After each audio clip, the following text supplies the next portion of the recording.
बस साथ रख जो शुद्ध है। शुद्ध प्लस सिल्वर पान मसाला, सबकी जुबान पर मैं।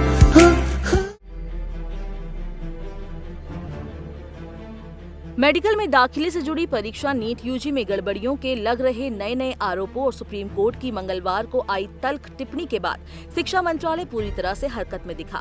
शिक्षा मंत्री धर्मेंद्र प्रधान ने खुद इस मुद्दे पर आला अधिकारियों के साथ लंबी बैठक की, जिसमें नीट से जुड़े विवाद के सभी पहलुओं पर गंभीरता से चर्चा हुई। फिलहाल जो जानकारी सामने आई है उसके अनुसार मंत्रालय ने छात्रों के हितों को ध्यान में रखते हुए उन सभी विकल्पों पर गौर करने को कहा है जिसमें फिर से परीक्षा कराने जैसे विकल्प भी शामिल है।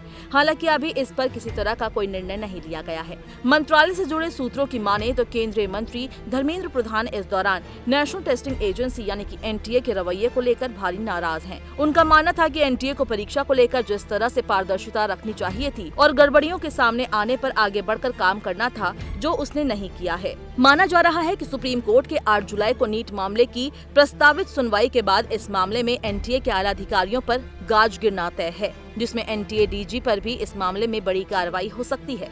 शिक्षा मंत्री प्रधान लगातार एनटीए को लेकर सख्त रुख अपनाए हुए हैं और कह रहे हैं कि यदि इसमें एनटीए की गड़बड़ी मिली तो उसे भी जवाबदेह बनाएंगे और जो भी इसमें शामिल होगा उसे छोड़ेंगे नहीं। मंत्रालय से जुड़े उच्च पदस्थ सूत्रों के मुताबिक नीट यूजी परीक्षा में शामिल छात्रों की ओर से धांधली को लेकर उठाए जा रहे सवालों और छात्रों के हितों को देखते हुए जिन विकल्पों को लेकर मंथन शुरू किया जा रहा है उनमें पूरी परीक्षा को फिर से कराने के लिए ग्रेस मार्क्स पाए 1563 छात्रों की तरह ऐसे उन छात्रों को भी फिर से परीक्षा का विकल्प देना जिन्हें परीक्षा में किसी तरह का संदेह है। इसके साथ जिन और विकल्पों पर मंथन किया गया उसमें उन सभी परीक्षा केंद्रों के छात्रों की फिर से परीक्षा कराई जानी चाहिए जहां गड़बड़ियां मिली है। सूत्रों की माने तो मंत्रालय ने इन सभी विकल्पों को लेकर अधिकारियों से फीडबैक लिया है कि कौन सा विकल्प छात्रों के ज्यादा हित में रहेगा। हालांकि अभी किसी तरह का अंतिम फैसला नहीं लिया गया है, लेकिन जो संकेत दिए जा रहे हैं उसके तहत इन पर जल्द ही कोई निर्णय लिया जा सकता है। मंत्रालय का मानना है कि इस मुद्दे के ज्यादा लंबा खींचने से उसकी साख खराब हो रही है।